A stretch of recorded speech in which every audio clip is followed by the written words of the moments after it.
नमस्कार दोस्तों, आज की हमारी कहानी है चतुर सास और चतुर दामाद की कहानी। इससे पहले आप हमारे चैनल पर नए हैं या आपने अभी तक हमारे चैनल को सब्सक्राइब नहीं किया है तो प्लीज़ चैनल को सब्सक्राइब जरूर कीजिएगा।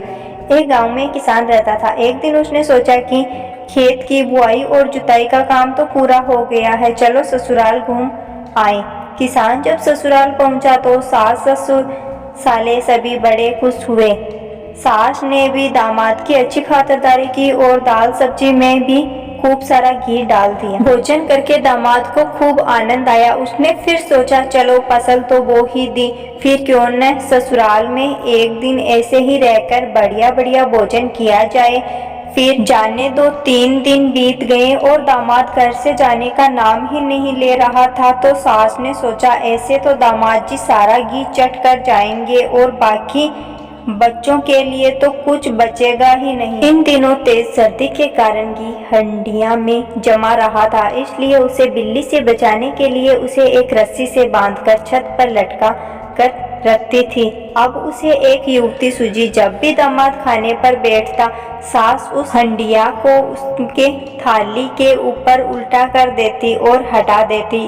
इससे दामाद की थाली में एक भी बूंद घी की नहीं गिरती। अब दामाद बहुत परेशान, पर वह भी बहुत चतुर था और वह सारी चालाकियां समझ रहा था। अगले दिन जब उसकी सास खेत में जानवरों के लिए चारा देने गई, दामाद ने उस घी की हंडिया को चूल्हे पर रखकर गर्म कर दिया और चुपचाप उस हंडिया को वैसे ही ऊपर रस्सी से बांधकर टांग दिया। अब सास इस बात से अनजान थी कि सारा घी अब हांडी में पिघला हुआ है।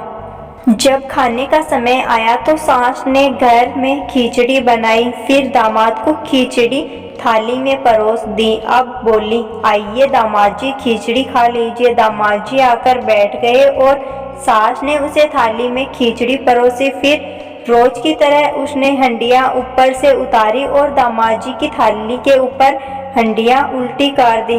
फिर क्या था, सारा घी दामाद जी के थाली पर ही आ गिरा। दामाद की थाली में सारा का सारा घी गिरने पर सास तो अब हड़बड़ा गई और इसी हड़बड़ी में आनन पानन अपने बच्चों को आवाज लगाने लगी, अरे चंगू मंगू झूमर झुमकी जल्दी आओ, आज तुम्हारे जीजाजी के साथ एक थाली में ही खाना खाते हैं। फिर सब उस थाली में ही खाना खाने के लिए बैठ गए और सास में चालाकी से अपने और अपने बच्चों की तरफ करने के लिए थाली में ही ज्यादा से ज्यादा घी अपने और समेटते हुए बोलने लगी, देखो दामाद जी, मैंने अपनी बेटी को इतना कपड़ा दिया, इतने गहने दिए, इतने बर्तन दिए, मेरी बेटी को दुख पहुंचाया तो अच्छा न होगा। दामाद भी चालाक था कि घी की ढेरी बना बना के समझाने के बहाने सास सारा घी अपने और अपने बच्चों की और समेट रही है। फिर दामाद ने तुरंत चालाकी की और सारे घी को अपनी तरफ करके खिचड़ी में घुमा घुमा के बोलने लगा, अरे थारी लड़की को जो कुछ कहे उसे यूं घुमा घुमा के चारों खाने चित कर दूं और खिचड़ी की तरह मुंह में डाल डाल कर खा जाऊं। इस तरह सारा घी खिचड़ी दामाद अकेला ही चट कर गया और सास और बच्चे देखते ही देखते रह गए। तो दोस्तों, मेरी ये आज की लोक कथा आपको कैसी लगी कमेंट बॉक्स में कमेंट करके जरूर बताना। धन्यवाद।